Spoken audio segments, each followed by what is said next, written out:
sugarcane milk cooperatives to be largest sources. More farmers could be pushed to informal markets, as it is being indicated here.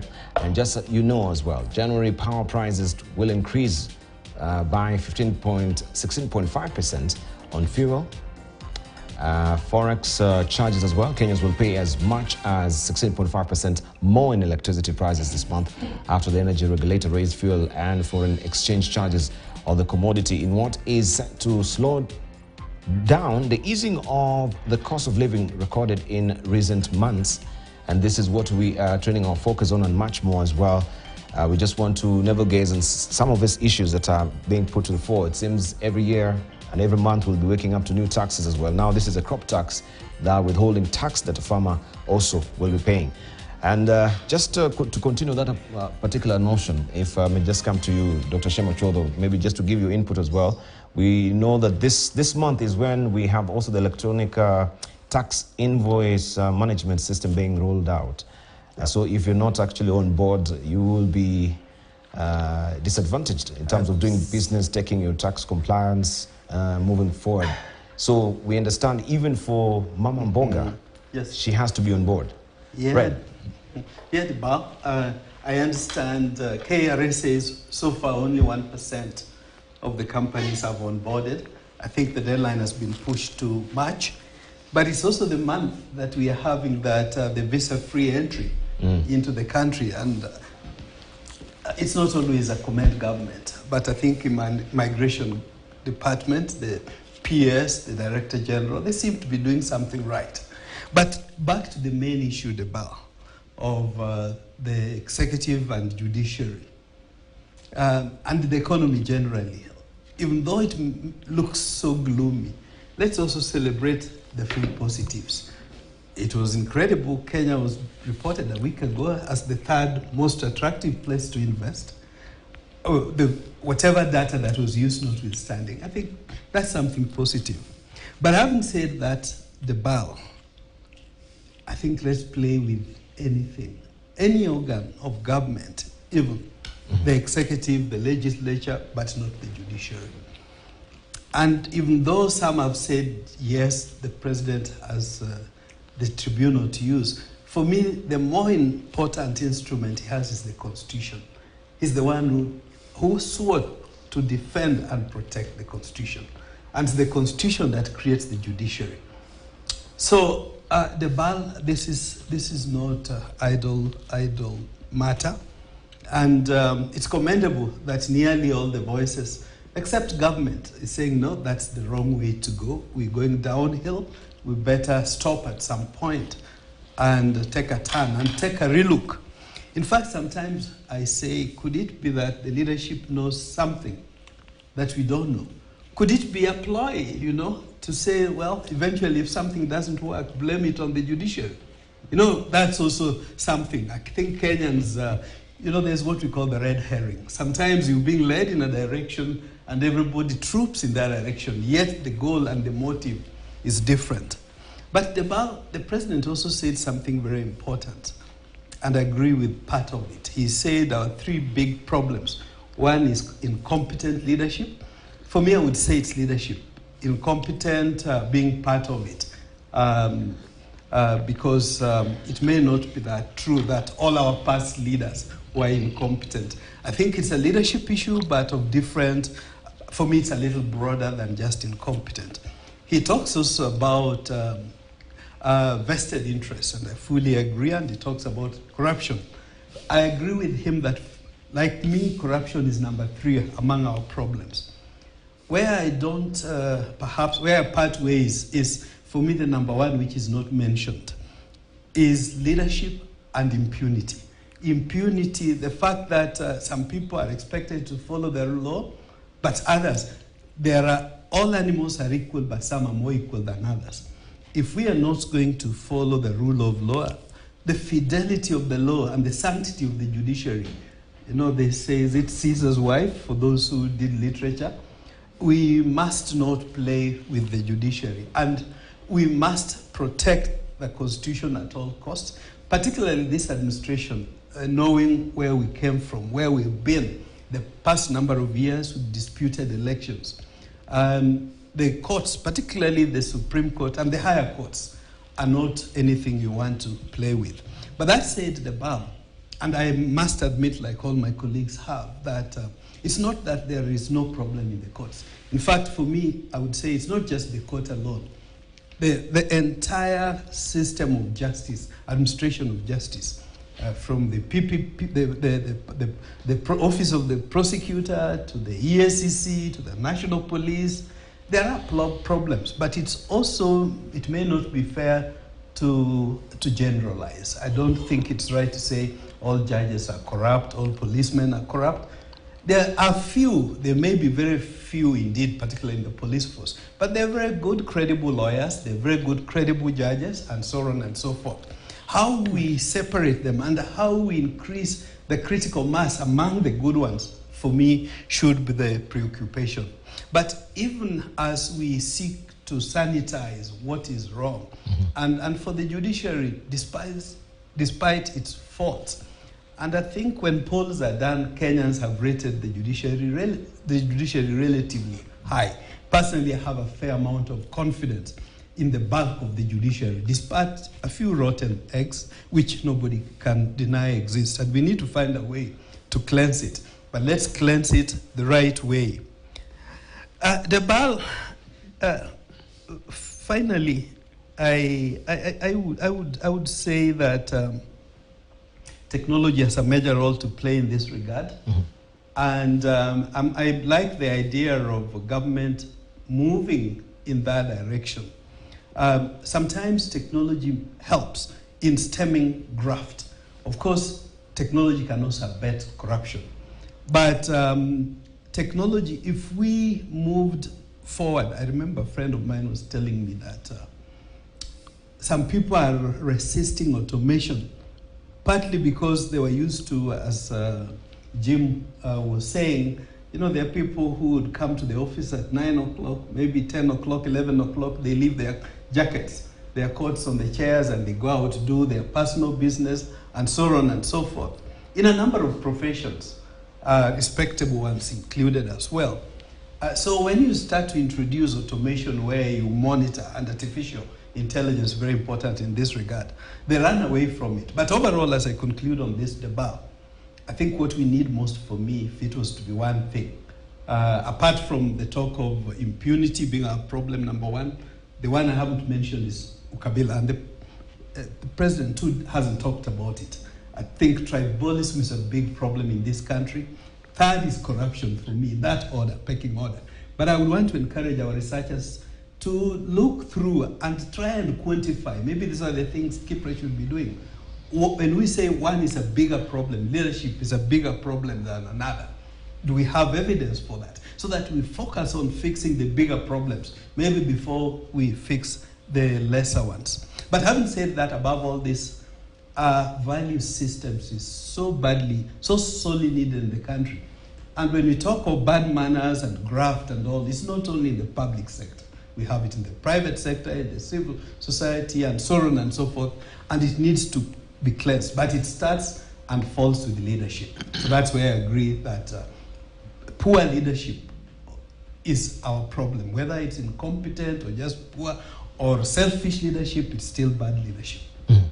All right, just looking at that, maybe you've quoted from the Ernst & Young report on the Africa attractiveness report that Kenya, the foreign direct investment to Kenya increased by 117% in 2022. This was actually released in November 2023, that particular report. Sure. The country received 63 projects pouring in $2 billion in capital investments and generating 7,819 jobs. Most of the investments flows into the business services, technology and transportation, and warehousing sectors, which collectively make up half of the country's total FDI.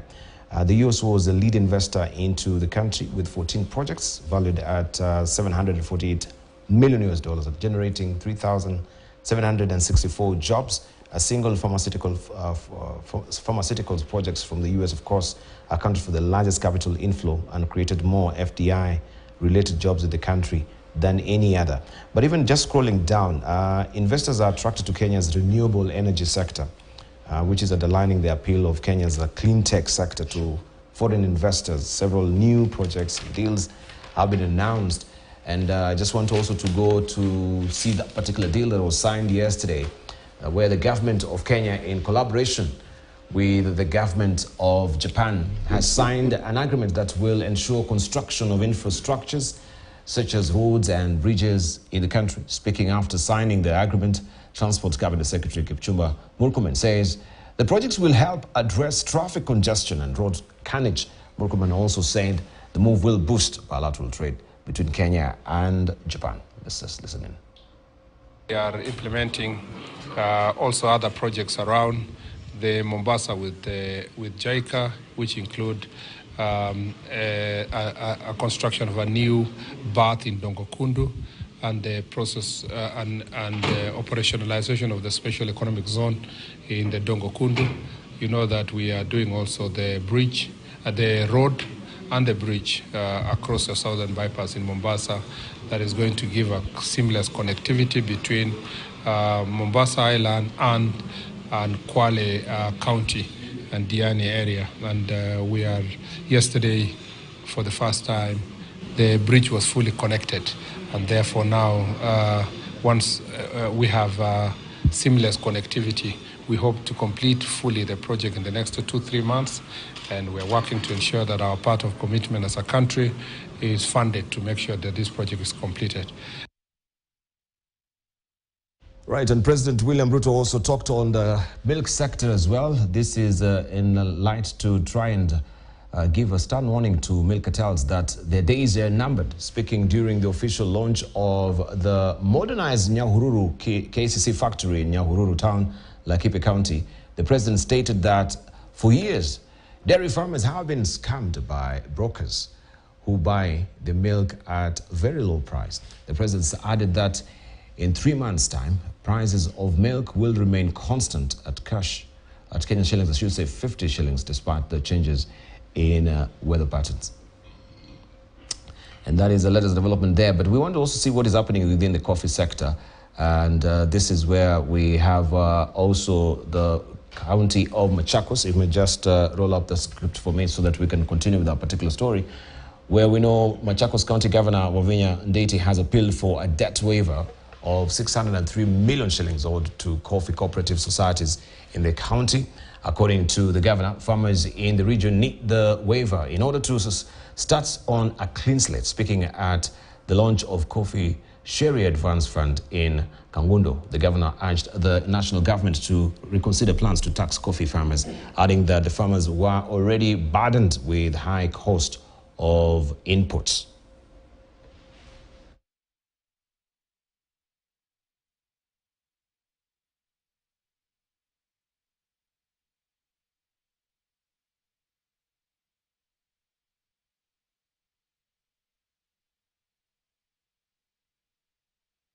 Right, we won't just come to you, Patrick Obath, so that we can talk about this, especially what is on the front page also of the Business Daily today with the withholding tax. But I think primarily this is also falling smack dab in the middle of society. Yes, the PPPs that were signing. The PPPs. Yeah. It's called this day is called perpetual pending projects. I was in a conference in Dar es Salaam. That's what's happened to us from Detroit, Ghana. Mm-hmm. They're actually perpetual pending projects. PPPs, yeah. PPPs. They are no longer public-private partnerships. Sorry, Patrick. It's more fun when you make it four. But yes. So before we the 4 Ps. So we had the perpetual on it. No. You have public-private people's partnerships. Yeah. All right. Patrick Obath, you can comment on that briefly before we head over now to the coffee sector. I think also Sasini released their P&L results for 2023. 2 days ago. Yeah, 2 days ago. 3 days ago. 3 days ago, yes. We shall look at that. But just talk about the PPPs. You know, I've always been skeptical about a government saying we have PPPs. Public-private people partnership, I mean, the people is always there because it's actually supposed to serve the people. These are normally, the genesis of a PPP is one, a social need. And that is where the government says we have a social need, and this is what we're going to put in as a resource as a country, whether it's allowing the, giving the land for the road or giving the land for the rail or whatever it is, or for a hospital or whatever it is.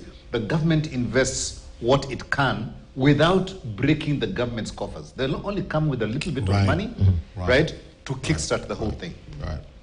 The design of the intervention is then done by the private sector. So you start off by saying there's a need, let's co-create this PPP. And a PPP is co-created.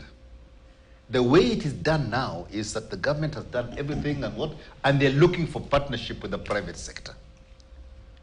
Right? So the private sector is supposed to fund rather than co-create the solution. And unfortunately, that leads to what Prof is talking about, which is permanently, whatever it is, perpetually pending projects, right? Because it's always now that no, we need to change this, we need to change that, and people are always then sort of negotiating a PPP forever. But when you look at the successful ones, I mean, I lived in Malaysia for a long time, I lived in various parts of Europe and everything else. What happens is the definition of a problem, and then the private sector comes in and invests with the government's consent and controls in that area. A perfect PPP that we have, and we never think of it as a PPP, is M-Pesa. That was an investment, a social investment by a private sector, but then the government has put in the framework that defines what it is. And it's being run by the private sector, and it goes on, the government is getting its returns, and so forth. So the PPP area, I think, needs to be radically changed so that you don't have, here is an opportunity for investment. We've already decided we want to do a road here, we want to do this, we want to do that, and this is how we want to do it. I think it should be, this is a social problem we'd like to do, this is the outcome we'd like to achieve, who is it that would like to partner with us to co-create this investment? That for me is the way a PPP should go. But unfortunately, in this country and a lot of countries in Africa, it is not being done that way anymore. Yeah, and I think I'll jump into that. I'll segue into the issue of the 5% tax, because farm produce tax, because I just started farming recently. Yes, myself. Targeting right? And this government has realized they went into farming, and now they're saying they're going to tax. I mean, I think I'm feeling like a victim, but I think the whole essence of trying to tax as much as any place possible, I think it's becoming tedium. It's getting to us as citizens of this country, and especially the productive part of the economy, because the productive part of the economy, which should be encouraged to grow, so that the traditional taxes are based on the volume of opportunity that comes through. Not saying we have this and we're just going to keep adding taxes to the same place. I pity the people who are working for me who are growing maize, and they normally take that maize to the co-op to sell. And the co-op is going to ask them to say they're going to pay 5% tax. That person is not going to be happy. And that produce is going to find itself elsewhere. The person who will comply is Patrick Obath, because for me, compliance is what I have to do. I mean, the law is the law, and if it's passed, it's there. But I'm already paying housing levy. I'm already paying a higher NSSF. I'm already paying all these other things. And I will then want to comply because I've got a 5-acre shamba somewhere to comply with this particular tax that is coming through. That is additional tax. And all I'm doing with my shamba is I'm trying to make my ends meet because of all these other taxes that are coming through. I'm trying to improve my quality of life. I'm not just saying, guys, you're not going to improve your quality of life, you're going after that as well. Cynically, is it taking from one hand into another one? All these people that are going to be taxed are the ones who are getting subsidized fertilizer, presumably. So the subsidized fertilizer on this side, and now we're taking the tax. Where's the subsidy? Does that mean the subsidy is going to be recovered by this 5% going the other way? I mean, it just raises a whole host of questions that will go into the public and begin a debate that is negative for the government. Because those are the kind of things that people are starting to think that, once we're getting this, we're being charged this. Once we're getting this, we're being charged this. And where is all that money going to? And I think for me, the essence of increasing tax in this country, yes, there are countries where tax, you're paying 70% of your tax.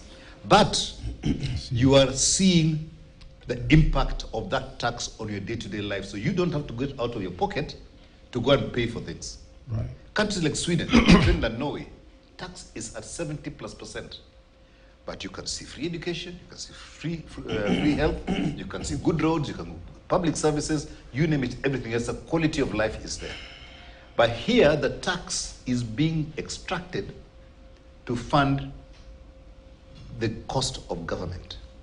And that cost of government is not the cost of service to the people, it's the cost of administration. It's not there's no production in that. This is a cost of administration. It's not the cost of it's not the investment in a delivery of a service. Right. Mm-hmm. And I think that until that equation is changed, the average Kenyan is not going to be happy that they're being taxed. But if the tax is applied in a way that I can see it impacting on my life positively, and I don't have to incur extra cost, then I'll go for it. I'll be happy with it. Mm-hmm. But at the moment, with the 5% coming, on farm produce tax, your person who's going to be taxed, your farmer in the rural area, what is he going to get out of that 5%? Zero, you can be sure. And I think we have said in this forum, team, that if a government wakes up and think that I need to tax you, so most of it is a government. My senior, you agree that? I don't agree. You don't agree? I don't agree, no. Okay, fair enough. And I'll tell you why later. Okay. I think it's interesting, the narrative which Patrick's providing, that we encourage productivity. It was from productivity. And my mind goes back to this young fella in Kisumu, who was saying, if I produce more fish, if I have a factory, I pay more. How do we come in to support productivity than anything else? Let me mention something. We are given a lot of nice nicety there. The economy will go by 5%, World Bank projections. Mm-hmm. We had the FDIs, whatever. To me, that's absolutely nonsense. Mm-hmm. So I use strong words here. If you go to that shop, let's be practical, team. You go to Carrefour, whatever you call it. The 1,000 shillings I used to have, despite all those FDIs, despite all this, I can't buy what I used to buy 6 months ago. That's the real economy. This other to me is pura baru. And that's we have agreed with you, and you know that. I don't believe in GDP. It's 10%, but when I go to buy item, ask somebody here. It's more expensive now. So what the hell are you telling me? But the other thing we have to be concerned about, and thanks, I didn't know that M-Pesa is a PPP. A very good one. And it's interesting, 80% of the projects are in the pipeline, but only the uptake is about 10% where it has worked. 10%. So this gentleman, I was in a conference in Dar es Salaam on finding infrastructure in Africa, brought very clearly. 13th somewhere in November, I was talking to the council of the University of Nairobi, and I was telling them, you have a lot of things you can, exactly what you're saying, call the private sector. I have 10 acres here, what can we get out of here? But the thing with taxation, and people are in their own way there, they have a mind. And one thing God should give you is to think, to use your brain, to use your head. They'll find a way of circumventing that tax. Mm-hmm. They will. Indeed, if you look at the data, look at the numbers between how we're doing a taxation and the target in revenue. It has gone down. Mm-hmm. Because Kenyans in their own way, a salient point we made from the start of this show, they have found a way of not being taxed. Mm-hmm. So that's something we also have to be very careful indeed. Right. Maybe before I come to Dr. McPhee on the issue of the PPP with M-Pesa, I think that was from the beginning. Right now, it's the full ownership of M-Pesa is with Safaricom. But look at the social impact. Oh, the social impact. That was the investment was for social impact, right? And the PPP at the beginning, normally it will last for a certain time. Yeah? Yeah, it has and after life. that time, it has a life. After that, it just becomes a commercial. A PPP is not forever a PPP. It will transform over time. But the public-private partnership at the beginning solves a social problem. That's what it's supposed to do. That's a valid Right? point. At the It's end valid. of the day. But once you've done that, I mean, look at the toll roads that there are in Malaysia. The toll roads, the government interest in that place ended after about 20 years, right? They control the toll until a certain time, and once the toll is whatever it is, it goes commercial. But those guys realize that if they increase the toll, nobody's going to use that road because there's alternatives. Yeah, and that's the key thing about public-private partnerships. Even the highway that is here, the expressway, there's that or the downstairs one. People have a choice. Yeah. If the top one becomes expensive, everybody will go downstairs again. Like it so you've is. got a choice. Yeah. And that is why I get concerned about things like the ones I want to do from Rironi to Makutano in the other side of Nakuru, that they want to replace the existing road with another one in the same place. It does not give an alternative. A social investment must be such that you have this or that. Choices, yeah. And that is what it should do, right? And the Mombasa one as well. They should actually do it in such a way that if you do that one, the old original Carlton Fenzi Road, as I call it, should remain, right? And keep it accessible, but people will go on that crowded road for some time and they realize it is better to go to the other one. Thank you. They have a choice. And that I think, and then like they've said, the expressway, they'll recoup their investment in 20 years or so. And after that, what happens? It can revert to the government, they can continue running it under certain controls, and that is the way PPP should work.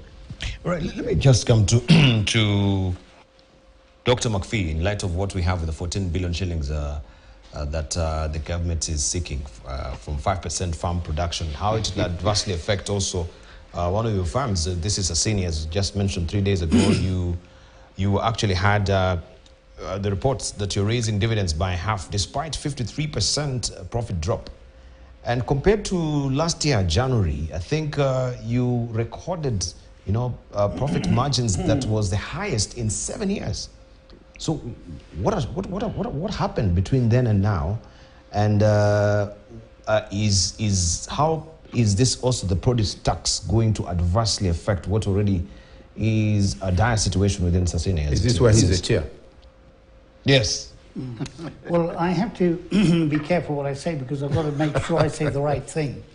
And it's really, we were in a board meeting the other day where Martin Ocheng, the managing director, who's done a phenomenally good job in Sasini, and I have to just praise him. And we also have a manager of our tea estates, a new manager. He's been there, I say new, he's been there now for 4 years, coming up to 5 years, okay, and they have done phenomenal work. Silas Wakale is the manager in the tea estate, and so tea has done incredibly well in the year to the 30th of September. You've got to remember that our financial year end is the 30th of September. The world price of macadamia has dropped dramatically. The inflation that we talk about here in Kenya has also occurred dramatically in the richer world, and especially in the United States, where that's a major destination for macadamia nuts. So the macadamia nuts has not done well this year. We made a good profit the preceding year, but the market just has dropped out of the sky. And then also there is the problem of the coffee industry in Kenya.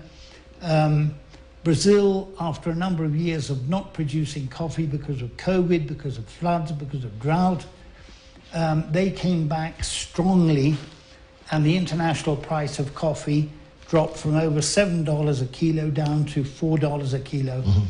And we then have the actions of the deputy president, okay, where all the coffee licenses have been withdrawn. So that's had a major effect on our coffee. But anyway, we hope and pray. For example, we had rain this morning, okay, and we've got good rain over in Western Province. So our tea is going to be good. I think it's always important to realize that the problem with the Israel-Hamas war has an effect on Kenya, because when we're exporting tea to Europe, it will be taken by Maersk's ships up the Red Sea.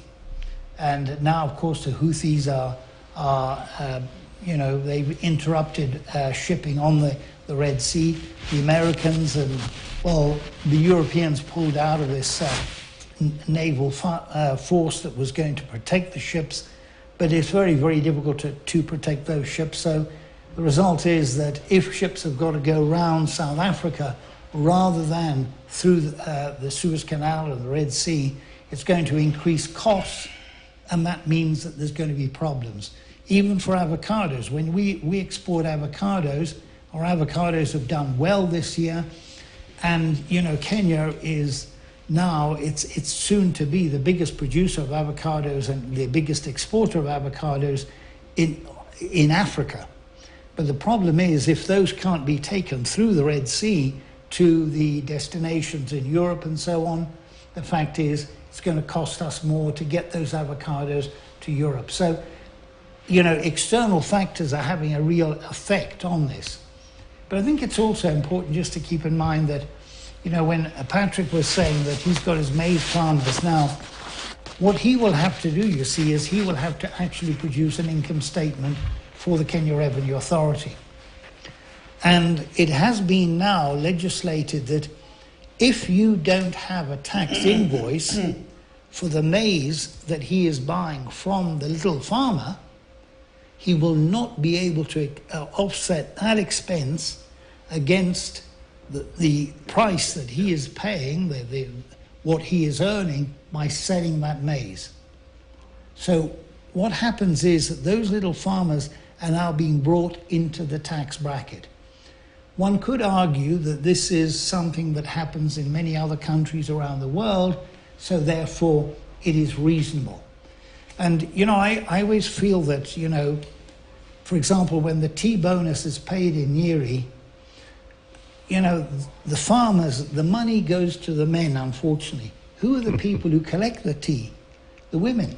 But the money also goes to the women somehow. The money goes to the men.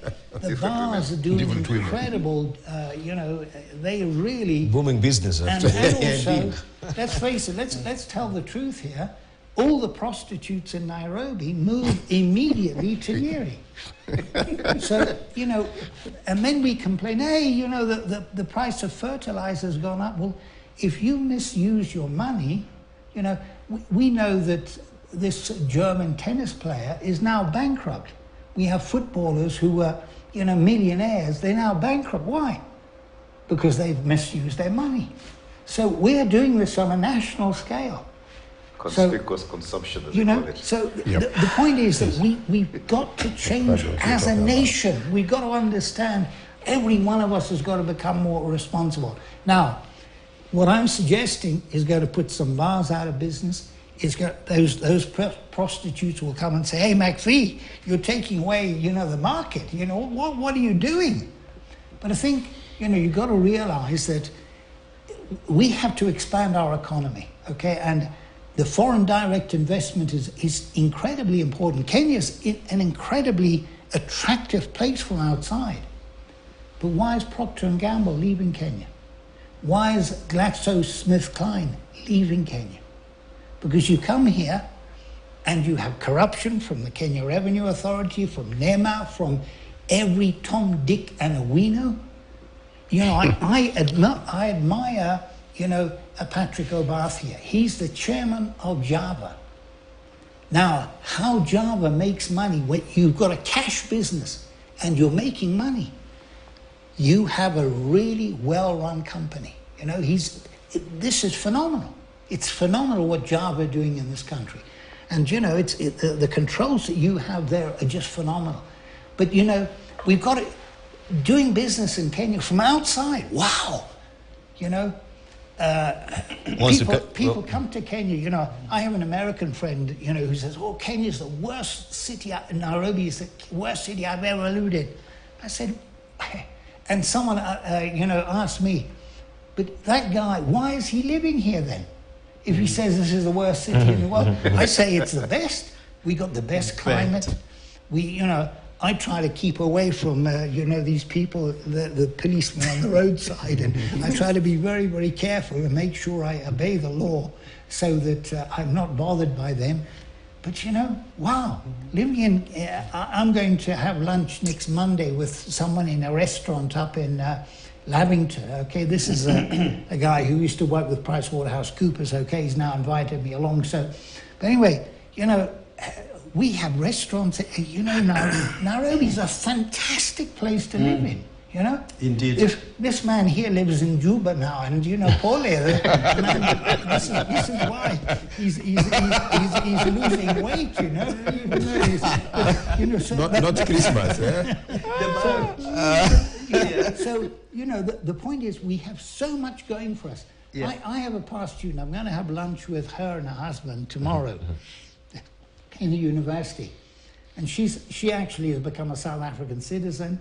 And, you know, I said, well, what about your children? Will they get jobs in South Africa? Because I know a Kenyan who's just come back. He's done a master's degree in Witwatersrand there. But he's found it very difficult. He wanted to get a job there, but it's very difficult to do this. But, you know, I said, you know, from what I hear, this lady is not Irene. Irene, from what I hear, you know, it's South Africa is a basket case. And she said there was so much potential for that country. There was so much potential. The infrastructure's fantastic, apparently. But you see, you know, you can destroy a country through bad leadership, but also, you know, bad people. Indeed. You know, because the power sector is being sabotaged. But let me stop there. You stop there. But allow me begin with the sport. Jim was talking of this German who had tons of million euros from sport. I'm looking at the screen. FKF stares at the registration. Even though that be a negative side, there's quite a bit of potential. I know this year we're looking forward to hosting major sports in the country. And I'm also seeing a positive vibe, again, in the clips on the screens that government is declaring September as a Creatives Month. Yes. But Debal, even though Jim also talks of there may be some foreigners who think Nairobi is the worst city, I'm glad he thinks the best. I also know of foreigners, including some senior UN staffer, who when they get to Nairobi, when it comes to times of being transferred, there are some who even choose, they don't want to leave Nairobi. Some choose to take early retirement to stay here. So I'm saying that on the positive side, and I could even go further. Even though we've been saying that Uganda currency, the economy is doing better than us. A good friend of mine who is half Ugandan, half Kenyan, just came back and was saying, no, Uganda shilling has gotten a bigger beating from the dollar than ours. She says the price of the basic essentials, including bread, is about 3 times what it costs in Kenya. So I think some of the figures being floated, we probably need to query them more. But that's not to say we are not doing badly. And this is where I go back to the public-private people's partnerships. Another friend of mine also tells me, who just came back from Tanzania. I think Tanzania is completed, or is nearly completing its SGR. I think from Dar to Moshi? Or Dodoma? Or one of those cities, or Mwanza. I understand it's almost double the length of our SGR, and it cost a third what we paid for our SGR. No, double the length, costing a third, and what's more, it's funded fully, I am told, by the Tanzanian government. So even though we talk of PPP, I don't know if Patrick is going to call that also a PPP, or because if we're calling M-Pesa PPP, then almost everything is PPP. Because government, actually, the Tanzanian but is a if PPP. you protect me from Patrick for now first, Debal, because government's role, I think for us to qualify something for PPP, public-private people's partnerships, and I want to emphasize that aspect of people. It's not just giving service to people. I think that's where we get it wrong. Let the people also be on the decision table when plans are being made, not just government and private sector alone. The people as in professionals, civil society, the consumers, let them also be on the decision-making table, not as those who are in the menu, but those who are eating or making the decision. So be it, so to be. But on M-Pesa, the ball something happened, and yesterday or the day before in this country. And we've been talking about this on this platform, that it's so risky. One, this is a critical infrastructure. It's so risky to rely on one system, gateway. And I remember asking at one point here, what would happen if M-Pesa was to go down as a gateway for some reason? Little did I know. I don't know if a number of colleagues on the panel followed. There was almost a near crisis in the country, a national security issue. I remember passing through a petrol station where there were like 30 vehicles stuck. They couldn't go out because they had been fueled or so on a queue, but they couldn't access M-Pesa. So you know they can't leave because they haven't paid, they have no way of paying. That could easily lead into a national crisis. And some of us have always said in the telecom world where we come from, all good things come in twos. You don't rely only on one infrastructure called gateway. And we have idle infrastructure, the post office being a good one. Why don't we get a system liaising with the post office, create an alternative? It could be a consortium of other service providers, Airtel, Telcom, and others, but work with the postal infrastructure to give an alternative. Lastly, the BAL. I may not talk about the jobs abroad, maybe later I can, but I want to talk about this on the front page, the crop tax, the 5%. KRA eyes 14 billion from the crop tax. At the same time, I'm seeing Kenya Power on the same page pays 35 billion, it said billion power purchase debt settled by Kenya Power. And I'm wondering, where is this coming from? Perhaps that 35% take only 14 billion out of it, and you have solved the problem that you're trying to create in the name of solving a problem with the crop tax. Because the issue here may be more fundamentally, where is public participation? Where is parliament participation? This 35 billion is not pocket change. Where is it coming from? Who is Kenya Power paying it to? At the same time, on the same stories we are told, cost of power is going to increase by 16, or has increased by about 16%. These are not idle issues. For me, these are some of the things that are keeping back the economy instead of growing. Maybe later I can talk about jobs. We will. Yeah, sure. Now that we are talking about even coffee and sashimi and Java as well, I wanted just to highlight something that also has come to bear right now, and that is Starbuck, where we have the U.S. Consumer Group suing Starbuck they had sued Starbuck on Wednesday, accusing the Seattle-based coffee chain of falsely advertising its tea and coffee as ethically, if we just have that particular picture of it, they are sourced while obtaining it from farms plagued by human rights abuses. And they mentioned Kenya, Brazil, and Guatemala. The National Consumer League said in a lawsuit filed in the Superior Court of the District of Columbia that Starbucks sources coffee beans and tea leaves from cooperatives and farms that have documented severe human rights and labor abuses, including the use of child labor and forced labor, as well as rampant and egregious sexual harassment and assault. Starbucks said the company will defend itself against the claims, and they said, we take allegations like this extremely seriously and are actively engaged with firms to ensure they adhere to our standard, it said. National Consumer League's Washington, D.C.-based consumer advocacy group founded in 1899 said Starbucks' false statement, including saying it was committed to 100% ethical coffee sourcing and to 100% ethically sourced tea. In fact, the group said investigations by journalists and government have uncovered abuses at Starbucks suppliers around the world. Maybe you want to comment on that a bit, because Sasini on this, because... Let me comment, okay? Then we come to Patrick. Sorry, I'm taking the mic away from Patrick here, but this is the hypocrisy of the Western world. I haven't even renewed my passport, so, some people in ISPAC were saying, let's go to, the US this year. I haven't renewed my passport because there was that issue last year. So it expired in 2 years ago, 3 years ago. We're coming up to 3 years ago. I never want to travel out of Kenya again. You can bury me, you know. My mother and father are both buried in Kenya. You can bury me here. You can even do it this afternoon, but you have to do it in a cardboard box. Don't spend a lot of money on my thing, because it'll be stolen during the night. By the afternoon, afternoon you'll be gone. We'll do it. But this, you see, the Western world, you know, you go to the US. I was there in June each year, okay, in 1986, 91, etc. And you go into a shop, and there's a young man, a schoolboy, serving you, you know, in the shop. The owner of the shop has gone off on holiday or something, and the child is actually doing the work for his father or mother.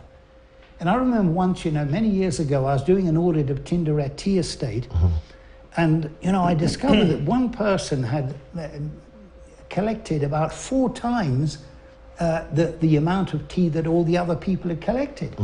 So I investigated the matter. I said, look, you know, how is it this person has actually got so much? And what was the case was that his wife and his children had also gone out. It's during their school holiday. So in this case, you know, they'd gone out to help the father collect tea, okay? So now, what's the difference between that young boy or girl collecting tea, helping the father, and the son or the daughter in the United States serving in the shop? What is the difference? There's no difference. But you see, the problem is that you have a number of agencies in the United States and in Europe and so on, the developed countries, who have nothing to do except talk about human rights. And they themselves are carrying out abortions. In the United States, there have been 73 million abortions since the original Roe versus Wade. And this was actually picked up by one of the, you know, this man, Mado, in the newspaper, okay? Apparently, Hamas had actually killed babies. It's questionable whether they ever did, okay? But the only thing is, the West say, oh, how can you kill babies? Now, look at the West. There are 73 million abortions in the United States alone.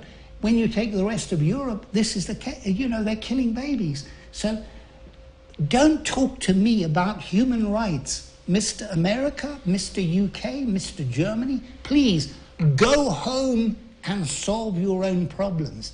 And the coffee, for example, the coffee that we deliver to Starbucks is, first of all, you know, we follow all the ethical guidelines.